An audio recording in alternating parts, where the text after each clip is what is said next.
Hi, welcome back to Sober Now. I'm Jim LaPierre, and today I want to talk about how to stop worrying.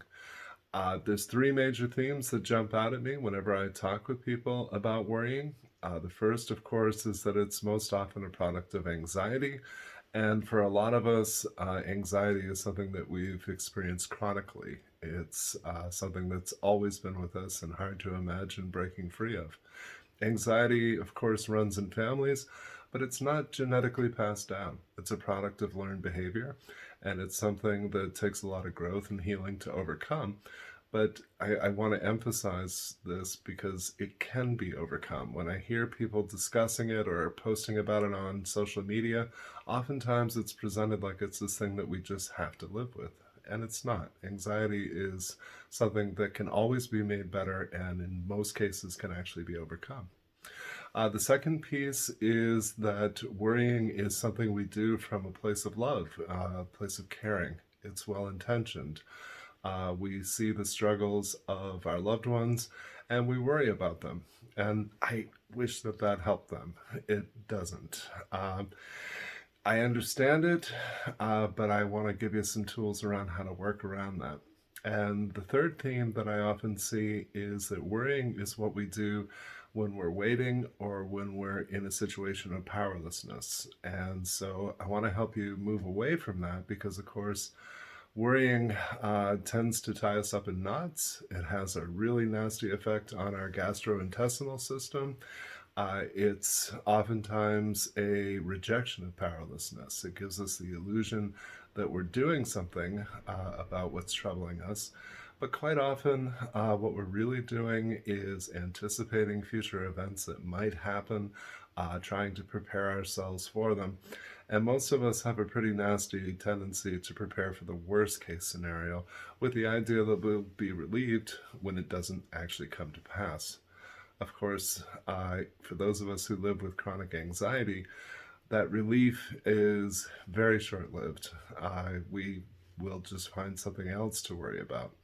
And that's an important piece because very frequently, the worrying that we have about others, about situations that may or may not occur, is actually a distraction from much deeper issues or much more important matters. Sometimes we concern ourselves with what's going on in everybody else's life as a way to distract ourselves from ourselves. So, if we're going to move away from these habits, I would say the first step is to differentiate worry from concern. Concern is healthy, and concern is something that we can easily act upon. Worrying is something that we typically do alone. Sometimes we have one best friend or one person that we like to share our worries with, and anxiety has a tendency of ramping up.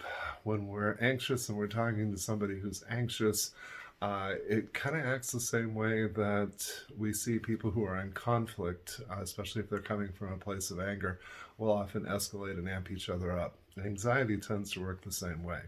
So ideally, we're working towards a place where instead of reacting, we are choosing to respond instead of getting stuck inside of our own heads and perseverating or anticipating or agonizing, all of which are completely optional behaviors.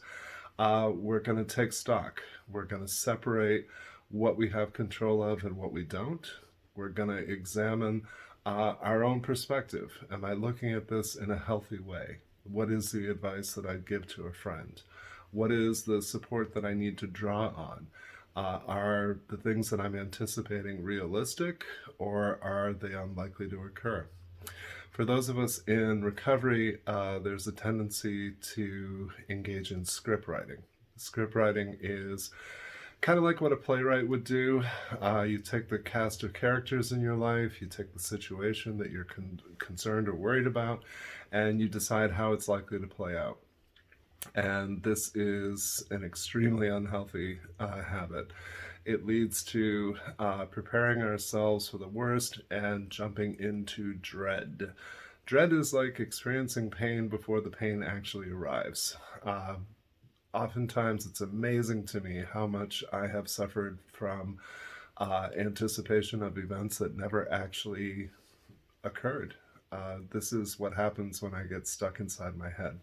So, what I've done through mindfulness is catch myself worrying, separate again, what do I have control of and what don't I? What do I need to surrender to a power greater than myself?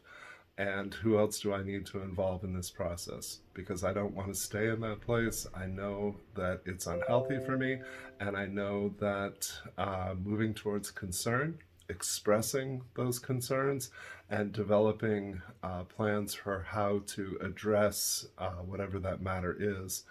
And the more people I involve in that process, the better it's likely to go. So I hope that you'll practice some of that. I hope that you'll notice those reflexes that come up for you emotionally. And by engaging in a lot of mindfulness, maybe make some changes to how you typically immediately react to things, and instead slow yourself down long enough to make a conscious choice and respond to those things. So please give us a like on the video. Please share with friends and family so we can expand these conversations. Please email me, jim@sobernow.com. Would love to hear your questions, cover topics that you'd like to see addressed. And please continue to take excellent care of yourselves. God bless.